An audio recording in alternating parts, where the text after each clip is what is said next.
Capítulo 13. Dirk había corrido menos de 1 kilómetro desde el campamento de los cazadores hasta el aeromóvil destruido, y creyó tardar una eternidad. Al regreso tardó el doble. Luego estuvo seguro de que al caminar no estaba consciente del todo. Solo conservaba recuerdos fragmentarios.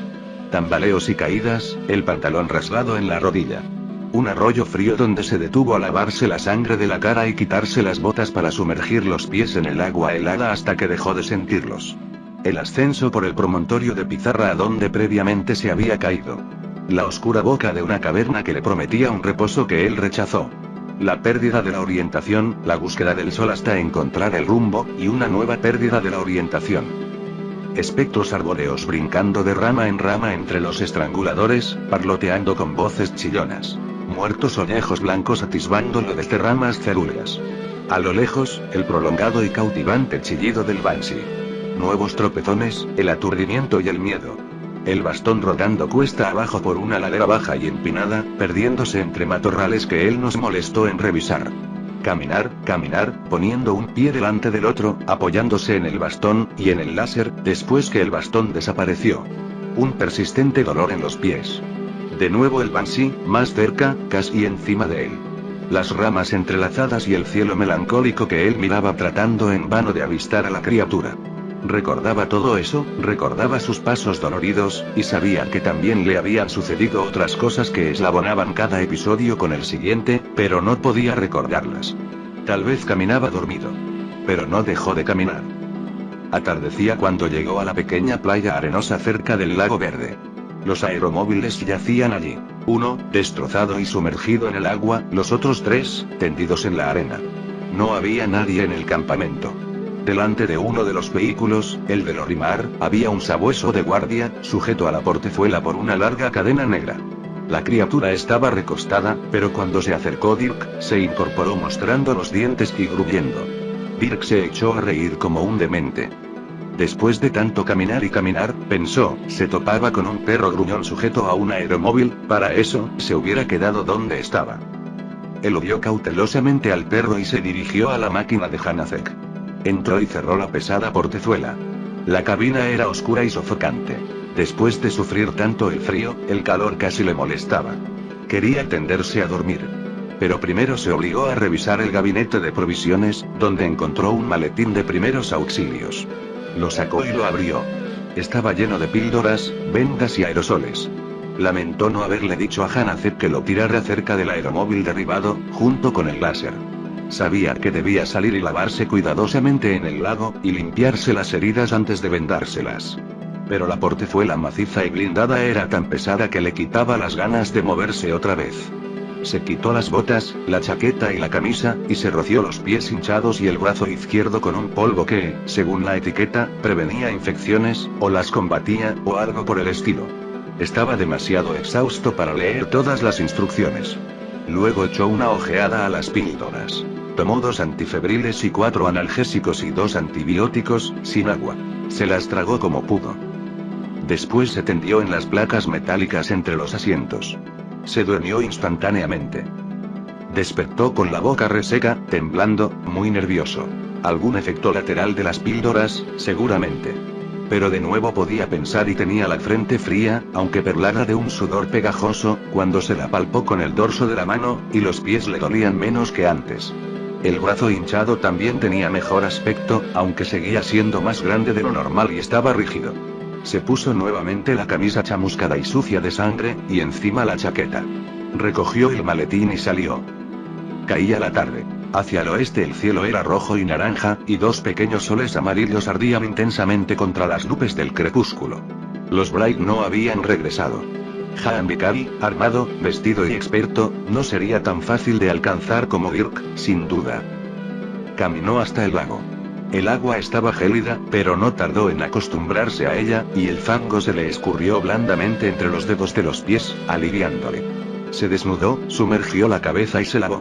Luego abrió el maletín de primeros auxilios e hizo todo lo que tendría que haber hecho antes. Limpiarse y vendarse los pies antes de calzarse las botas de pier, frotarse las heridas más graves con desinfectante, restregarse el brazo inflamado con un emplastó para mitigar reacciones alérgicas. También engulló un puñado de analgésicos, pero esta vez los tragó con agua del lago. Cuando volvió a vestirse ya anochecía. El sabueso Bright yacía al lado del aeromóvil de Lorimar, y roía un trozo de carne, pero no había rastros de los amos. Dirk, manteniéndose a prudente distancia del animal, se acercó al tercer aeromóvil, el que pertenecía a Pirisutane. Podía utilizar sus provisiones con relativa impunidad. Los otros Bright, al regresar a un campamento desierto, nunca sabrían que les habían sacado algo. Adentro encontró todo un arsenal. 4 rifles láser adornados con la típica cabeza de lobo blanca, un juego de espadas de duelo, cuchillas, una espada arrojadiza de 2,5 metros de largo y al lado una vaina vacía. Y 2 pistolas echadas descuidadamente en un asiento. También encontró un armario con ropas nuevas y se cambió, luego ocultó las vestimentas desgarradas. Las ropas no le sentaban bien, pero se alegró de ponérselas. Se ciñó un cinturón de malla de acero, tomó una pistola y un gabán tornasolado largo hasta las rodillas. Al levantar el gabán de la percha, encontró otro gabinete. Lo abrió de un tirón. Adentro había 2 conocidos pares de botas y los aeropatines de Gwen. Aparentemente Pirisutane los habían reclamado como botín. Dirk sonrió. No se había propuesto robar un aeromóvil.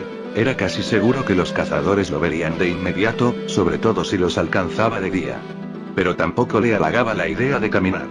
Los patines eran la solución ideal. Se cambió rápidamente las botas, eligiendo las más grandes, aunque tuvo que dejárselas desatadas a causa de las vendas. Las provisiones estaban en el mismo gabinete. Barras de proteínas, trozos de carne seca, una pequeña porción de queso. Dirk comió el queso y guardó el resto en la mochila, junto con el otro aeropatín. Se sujetó una brújula a la muñeca derecha, se calzó la mochila en la espalda y salió a extender el tejido metálico en la arena. Era noche cerrada. Su señal de la noche anterior, el sol de Alto Cabalán, era una estrella brillante, roja y solitaria en el cielo del bosque. Dirk la vio y sonrió. Esta noche no lo guiaría. Haan Vikari debía huir hacia Krine la milla, en dirección opuesta. Pero la estrella aún parecía una amiga. Tomó un rifle láser recién cargado, tecleó el control que llevaba en la palma y remontó vuelo. El sabueso se levantó y aulló lastimeramente. Voló toda la noche, a varios metros de las copas de los árboles, consultando de vez en cuando la brújula y estudiando las estrellas. No había mucho que ver. Abajo se extendía la floresta, interminable, negra, confusa, sin fuegos ni luces que quebraran la oscuridad. A veces le parecía que estaba quieto, y eso le recordó su último viaje en aeropatín, en los subterráneos abandonados de Warlorn. El viento le acompañaba constantemente. Soplaba desde atrás, azotándole la espalda, y él agradecía el impulso extra que le daba. Le hacía restallar el faldón del gabán contra las piernas y le volcaba el pelo en los ojos. Abajo, soplaba en el bosque encorvado, haciendo susurrar los árboles más flexibles, sacudiendo a los más duros con manos frías y frenéticas, arrancándoles las hojas. Solo los estranguladores permanecían rígidos, pero eran la mayoría. El viento se escurría por las ramas entrelazadas con un silbido salvaje. Era un sonido adecuado, pensó Dirk. Este era el viento de Krine la milla, nacido en las montañas y controlado por las máquinas climáticas de Oscuralba, y ahora corría hacia su destino. Adelante aguardaban las torres blancas, y las manos yertas lo atraían hacia ellas. También se oían otros ruidos.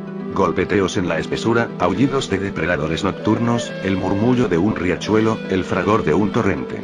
Varias veces se oyó el parloteo chillón de los espectros arbóreos, y Dirk vio formas menudas que brincaban de rama en rama. Los ojos y los oídos se le agudizaron extrañamente. Sobrevoló un ancho lago y oyó un chapoteo en las aguas negras, luego ruidos aislados. Lejos, en la costa, un gimoteo sordo y breve rasgó la noche. Y a espaldas de Dirk, una respuesta desafiante. Un chillido ululante y prolongado. El Banshee. Ese ruido le amedrentó cuando lo oyó por primera vez. Pero pronto se le fue el miedo. Cuando estaba desnudo en el bosque, el Banshee era una amenaza terrible, la muerte materializada en el aire. Ahora tenía rifle y pistola, y la criatura apenas era una amenaza. De hecho, reflexionó, quizás era un aliado. Una vez le había salvado la vida. Tal vez lo hiciera de nuevo y la segunda vez que el Banshee emitió su estridente chillido, aún detrás de él, pero ahora a más altura, Dirk sonrió. Se elevó para volar más alto que la criatura, y trazó un lento círculo para tratar de avizorarla. Pero aún estaba lejos, negra como su ropa tornasolada, y Dirk no vio más que una vaga ondulación contra la arboleda, acaso ramas agitadas por el viento. Manteniéndose a esa altura, consultó nuevamente la brújula y miró para seguir volando rumbo a Crine la milla. Esa noche creyó oír 2 veces más la llamada del Banshee, pero el sonido era tenue y distante y no podía estar seguro. Clareaba hacia el este cuando oyó las primeras notas flotando en el aire. Dispersos fragmentos de desesperación, demasiado familiares para su gusto. La ciudad oscuralbina no estaba lejos. Disminuyó la velocidad, preocupado. Había seguido el curso que presuntamente había tomado Haan Vikari, pero no había visto nada. Tal vez su conjetura era errónea. Tal vez Vikari había tomado una dirección totalmente opuesta. Pero no lo creía. Lo más probable era que él hubiera pasado de largo, sin ver y sin ser visto, a causa de la oscuridad. Desanduvo el camino, ahora con el viento en contra, y los dedos fríos y espectrales de la milla Bailis le rozaron las mejillas. Esperaba que la luz del día le facilitara la búsqueda. El ojo del infierno se elevó, y los soles troyanos, uno por uno. Nubes tenues y deshilachadas recorrieron el cielo melancólico mientras las brumas matinales empañaban el suelo del bosque. La floresta se tornó amarillo parduzca. Por todas partes los estranguladores se abrazaban como amantes inexpertos, y las ramas cerúleas reflejaban pálidos destellos rojos. Dirk se elevó para ampliar su campo visual. Vio ríos, el destello del sol en el agua.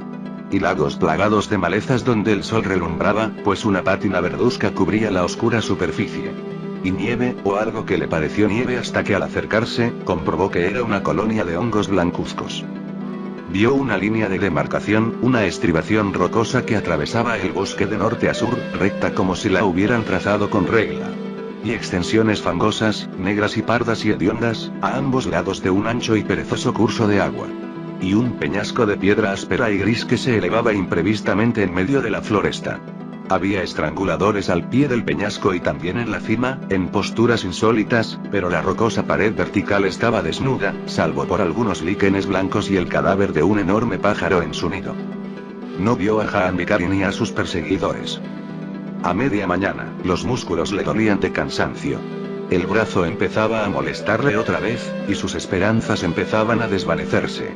El boscaje continuaba sin interrupciones, kilómetros y kilómetros. Un mundo silencioso velado por el crepúsculo.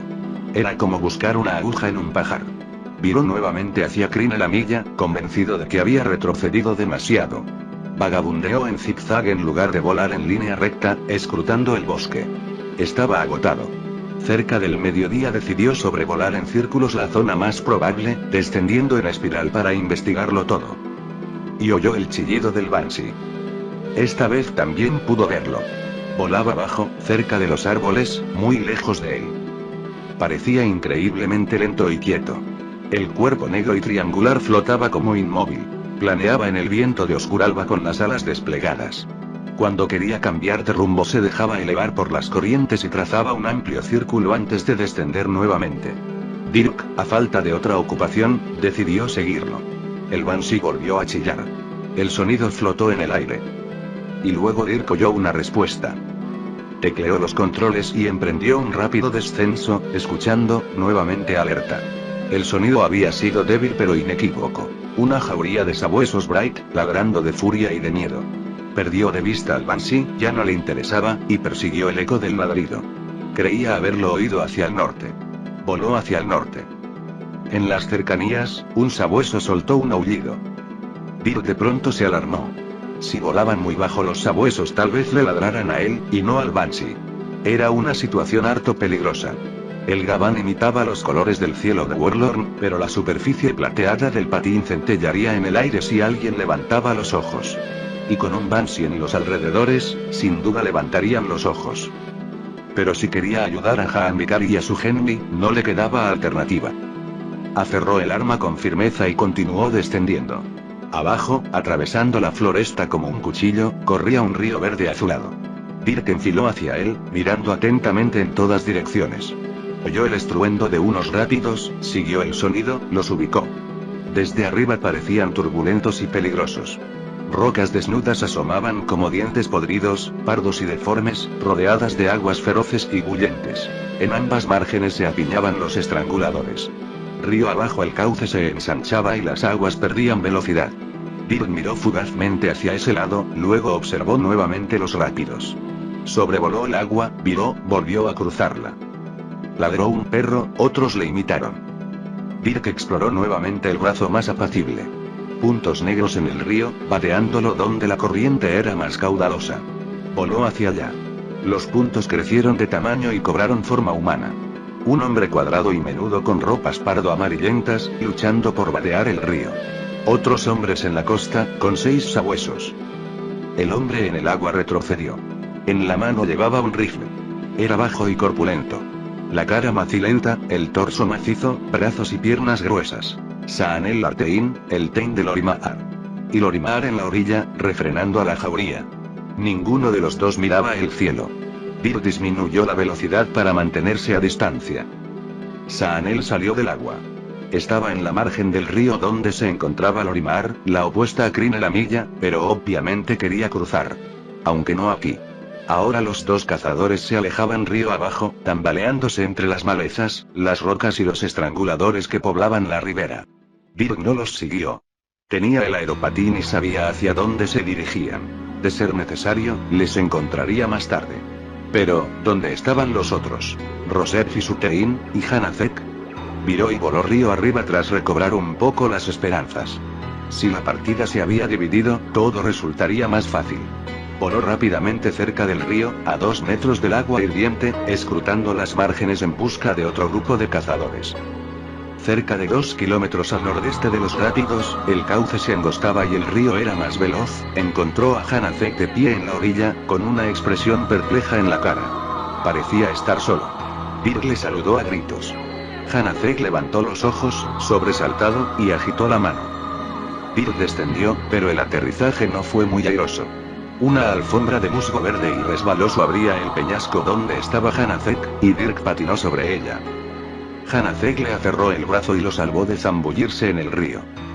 Dirk apagó el control de gravedad. Gracias.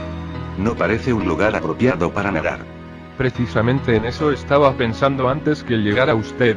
Estaba ojeroso, sucio de pies a cabeza, con la barba roja empapada de transpiración, y un largo mechón de pelo desgreñado y grasiento le cubría la frente. Estaba tratando de decidir si debía arriesgarme a cruzar la corriente o a perder tiempo caminando río arriba, con la vaga esperanza de encontrar un vado. Pero usted ha resuelto el problema, con ese juguete de Gwen, ¿dónde? Una tenue sonrisa le iluminaba la cara. Dijo Dirk, y empezó a contarle a Hanazek acerca de la persecución. Está usted vivo. Y puedo prescindir de los tediosos detalles, Flavien. Desde ayer en la mañana, han sucedido muchas cosas. ¿Ha visto a los Bright? Lorimar y Sutein iban río abajo. Eso lo sé. ¿Habían cruzado? No, todavía no. Bien. Han está muy cerca de aquí, tal vez a media hora de camino. Tenemos que ser los primeros en alcanzarle. Escrutó la margen opuesta del río y suspiró. ¿Tiene el otro patín, o debo tomar el de usted? Dirk dejó el rifle en la roca y se quitó la mochila. Tengo el otro. ¿Dónde está Rosef? ¿Qué ha ocurrido? Han ha corrido magníficamente. Nadie habría pensado que atravesaría un trecho tan largo en tan poco tiempo. Y no solo corrió, también pudo tender trampas. Se apartó el pelo de la frente. Anoche acampó. Nos llevó a una buena distancia.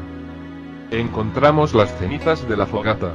Rosef cayó en una fosa oculta y se ensartó el pie en una estaca. Hanazek sonrió. Pero ha regresado, ayudado por Sutein. ¿Y usted dice que Pil y Arris están muertos? Dirk asintió mientras sacaba las botas y el otro patín de la mochila. Hanazek los aceptó sin comentarios. Los cazadores son cada vez menos. Creo que hemos vencido, Flavien. Han Vicari ha de estar agotado. Ha corrido un día y 2 noches sin dormir. Pero sabemos que no está herido, y que está armado. Y es un ja de hierro.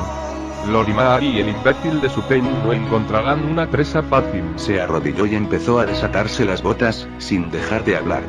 Esa increíble pretensión de fundar un nuevo clan no los llevará muy lejos. Lorimar debe estar loco. Creo que esa herida de láser en desafío le hizo perder la cabeza. ¿Sabe usted por qué Chell y Bretan no estaban con ellos, Flavien? Pues porque tuvieron la sensatez de no aceptar esta idea de Alto Lartein. Rosef me lo contó todo durante la persecución. La verdad es esta, me dijo. Lorimar propuso esa locura cuando los Drake regresaron al Artane después de la muerte de Mirik. Estaban los 6 que encontramos en el bosque, y el viejo Raimar. Dretan Braigland y Chelfre Braig no, pues se habían lanzado en persecución de usted y de Antoni, y recorrieron algunas de las ciudades que consideraron escondites probables. De modo que prácticamente nadie se opuso a Lorimar, que siempre ha ejercido un ascendiente sobre los otros, salvo quizás sobre Pyr. Pero es que Pyr nunca se interesó más que en la captura de cabezas de cuasi hombre. A Hanazek le costaba calzarse las estrechas botas de Gwen. Forcejeaba y tironeaba para meter el pie. Cuando Chell regresó, montó en cólera. No estaba dispuesto a aceptar, ni siquiera a escucharles. Dretan trató de apaciguarlo, según dijo Rosette, pero en vano. El viejo Chell es un Braid, y el nuevo clan de Lorimar le parecía una traición. Lo retó al duelo. En realidad Lorimar era inmune al reto, puesto que estaba herido, pero no obstante, aceptó. Chell era muy viejo.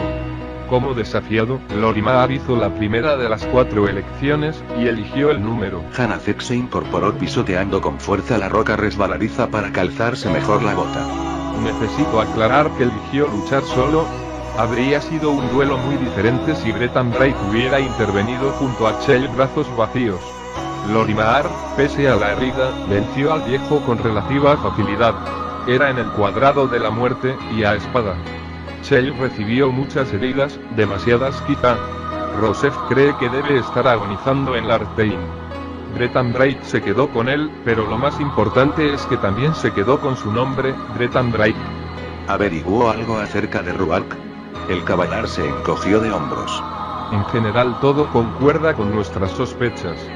Ruark llamó a Lorimar Alto Braid por videopantalla y ofreció revelar dónde se encontraba Han, siempre que Lorimar le nombrara Corariel y así le brindara protección. El caso es que nadie parece saber dónde se encuentra ahora el Kimdisi.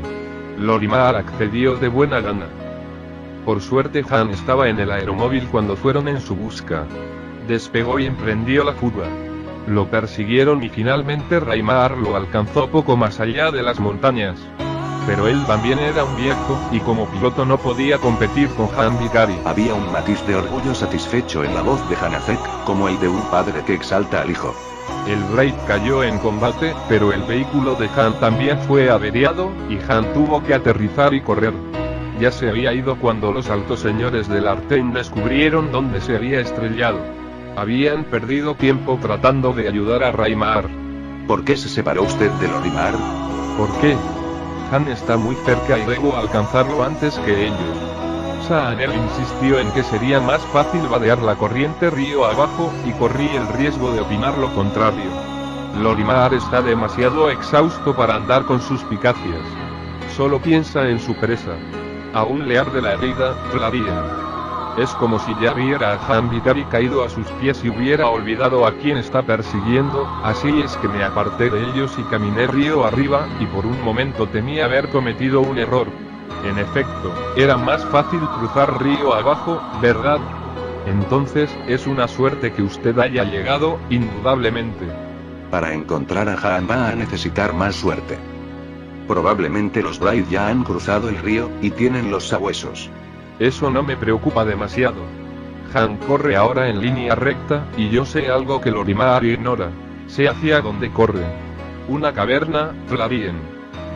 A Miten siempre lo intrigaron las cavernas. Cuando éramos niños, en Ja de Hierro, a menudo me llegó a explorar pasajes subterráneos.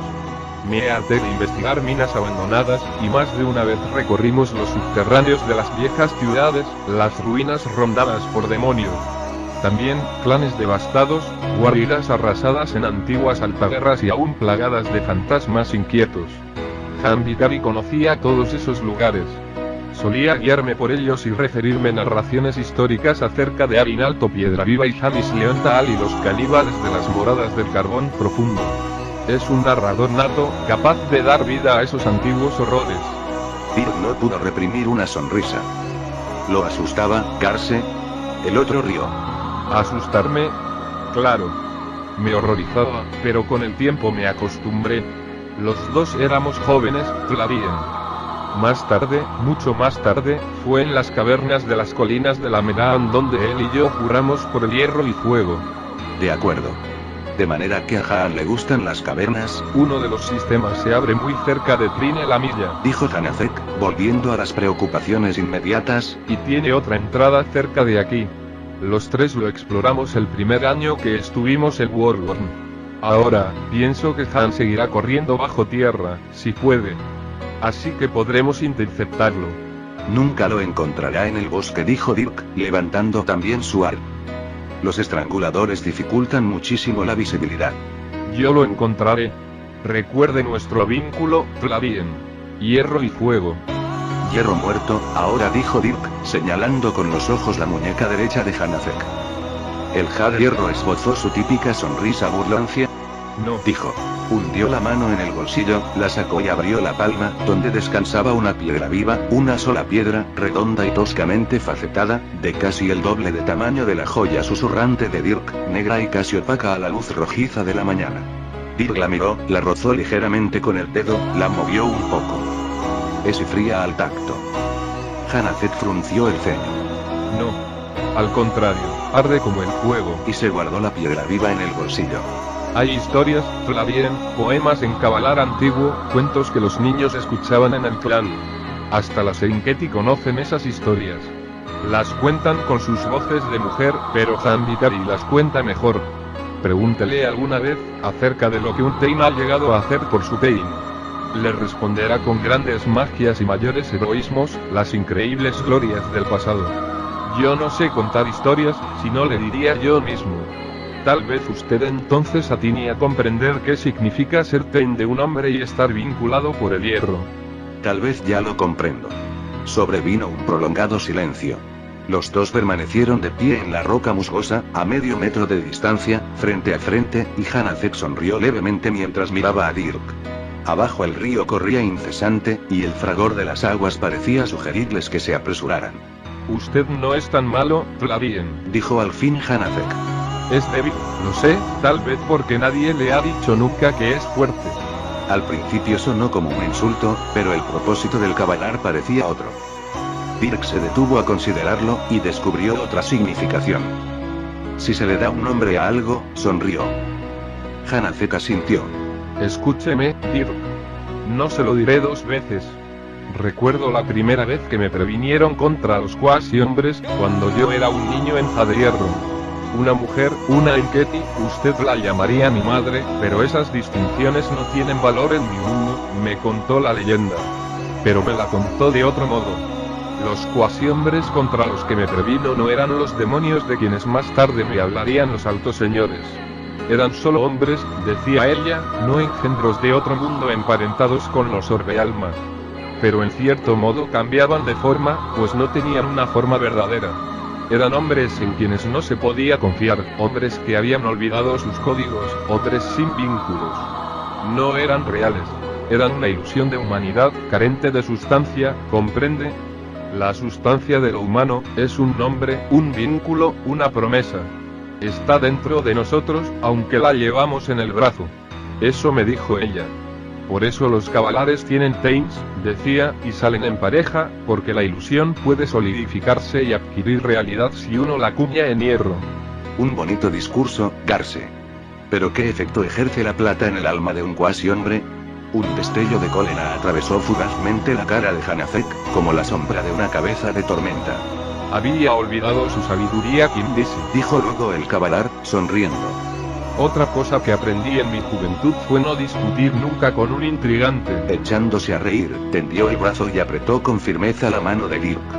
Basta. Nunca nos entenderemos del todo, pero puedo ser su amigo si usted puede ser mi Ket. Dirk se encogió de hombros, extrañamente conmovido. De acuerdo, dijo. Pero Garse ya se disponía a partir. Soltó el brazo de Dirk y tecleó los controles hasta remontarse 1 metro, y luego pasar sobre el río. Avanzaba rápidamente, inclinado hacia adelante, una silueta estilizada y grácil. El sol relumbraba en la melena roja, y las ropas restallaban y destellaban cambiando de color. A mitad de camino por encima de las aguas torrentosas, Garse volvió la cabeza y le gritó algo a Dirk, pero el fragor de la correntada ahogó las palabras y Dirk solo percibió el tono, exultante y salvaje. Demasiado agotado para echarse a volar de inmediato, se quedó mirando hasta que Hanazek llegó a la orilla opuesta. Deslizó la mano libre en el bolsillo, y acarició la joya susurrante. No parecía tan fría como antes, y las promesas Genji resonaban débilmente. Hanazek sobrevolaba los árboles amarillos, y su silueta se encogía rápidamente en el cielo gris y carmesí. Dirk le siguió con desgana. Hanazek podía referirse desdeñosamente a los patines, tildándolos de juguetes, pero sin duda, sabía cómo usarlos. Pronto se remontó muy lejos de Dirk, trepando en el viento hasta elevarse unos 20 metros sobre la floresta. La distancia que les separaba parecía aumentar progresivamente. Hanazek, al contrario de Gwen, no estaba dispuesto a detenerse y esperar a que Dirk le alcanzara. Dirk se contentó con perseguirle. El hierro era fácil de ver, estaban solos en el cielo lúgubre, y no había peligro de perderse. Nuevamente voló impulsado por los vientos de oscuralba, que le soplaban en la espalda mientras él se abandonaba a oscuras divagaciones. Despierto, tuvo extraños sueños acerca de Jaan y Garse, de vínculos de hierro y joyas susurrantes, de Ginebra y Lanzarote, quienes advirtió de pronto también habían faltado a sus juramentos. El río desapareció. Pasaron de largo sobre lagos apacibles, y luego sobre la colonia de hongos blancos que formaba una costra sobre el bosque. Una vez oyó Dirk los ladridos de la jauría del Orimar, muy atrás, traídos por el viento. No se alarmó. Viraron hacia el sur. Hanazek era un punto pequeño y negro, plateado y centellante cuando el sol rebotaba en la placa metálica. Cada vez más pequeño. Dirk lo seguía, un pájaro torpe. Finalmente Hanazek empezó a descender hacia la arboleda. Era un paraje inhóspito. Más rocoso que los demás, con unas pocas colinas ondulantes y estribaciones de piedra negra estriada de oro y plata. Los estranguladores proliferaban por todas partes. Dirk miraba aquí y allá en busca de un solo cono de plata, un viudo azul o un elegante y oscuro árbol fantasma. Un laberinto amarillo se extendía ininterrumpidamente hasta el horizonte. Se oían chillidos frenéticos de los espectros arbóreos, y se los veía revolotear con sus alas minúsculas. El gemido de un banshee rasgó el aire, y un escozor inexplicable hormigueó en la médula de Dirk. De golpe miró a lo lejos y vio una pulsación luminosa. Breve e intenso, irritante para sus ojos fatigados, ese repentino dedo de luz parecía ajeno a este mundo gris y crepuscular. Era ajeno, pero estaba allí. Una llamarada tensa y salvaje que nacía en el bosque y se perdía en el cielo. Hanazek era un pequeño muñeco de trapo allá adelante, cerca de la luz. El haz delgado y escarlata lo alcanzó y tocó rápida y fugazmente la plataforma plateada. La imagen persistió en los ojos de Dirk. Absurdamente, Hanazek se tambaleó y agitó los brazos. Una vara negra se le deslizó del brazo y él desapareció entre los estranguladores para estrellarse contra las ramas entrelazadas. Ruidos. Dirk oía ruidos. La música de ese infatigable viento invernal. Crujidos de ramas, seguidos por alaridos de dolor y de furia, animales y humanos y animales, ambas cosas y ninguna a la vez. Las torres de Green Alamilla fulguraban en el horizonte, brumosas y traslúcidas, y entonaban un canto a la muerte. Los alaridos cesaron de pronto. Las torres blancas se diluyeron en el aire y el viento que impulsaba a Dirk barrió todos los fragmentos. Dirk descendió, y aprestó el láser. En el follaje donde se había precipitado Garse Hanazek se abría un agujero negro. Ramas amarillas retorcidas y rotas, una cavidad del tamaño de un hombre. Oscura. Dirk revoloteó alrededor y no pudo ver a Hanazek ni el suelo del bosque, tan densas eran las sombras. Pero en la rama superior vio un jirón de tela desgarrada que flameaba al viento cambiando de color. Encima, un pequeño fantasma montaba guardia solemnemente. Garse. Gritó Dirk, sin preocuparse por el enemigo al acecho, el hombre del láser. Los espectros arbóreos respondieron con un coro de chillidos. Oyó ruidos entre los árboles. La luz del láser centelló otra vez. No hacia arriba, sino horizontalmente, un imposible rayo de sol en la penumbra del bosque. Dirk revoloteaba indeciso. Un espectro arbóreo se posó en una rama, debajo de él. Lo miraba con extraño descaro con sus ojos líquidos, las alas desplegadas y tiritando al viento. Dirk apuntó el láser y disparó. El animalito se redujo a una mancha negra en la corteza amarilla. Luego, Dirk descendió en espiral hasta encontrar un hueco apropiado para aterrizar en la espesura. El suelo del bosque era fangoso. Los estranguladores, anudándose en lo alto, apenas dejaban pasar la pobre luz del ojo del infierno. Enormes troncos rodeaban a Dirk por todas partes. Dedos amarillos y deformes, nudosos, rígidos y artríticos. Se agachó, el musgo que cubría el terreno era nauseabundo, y separó la plataforma plateada de las botas. El metal se ablandó. Luego, las sombras se abrieron en la espesura y una figura se acercó. Dirk levantó los ojos y se encontró con Jaan Vikari. Jaan tenía la cara entrecruzada de arrugas. Estaba manchado de rojo, y en los brazos traía un cuerpo flácido y ensangrentado, acunándolo como una madre al hijo enfermo. Karse tenía un ojo cerrado, y le faltaba el otro. Solo tenía la mitad de la cara. La cabeza se sacudía blandamente contra el pecho de Jaan. Jaan. Vikari se estremeció. Yo le disparé. Temblando, dejó caer el cuerpo.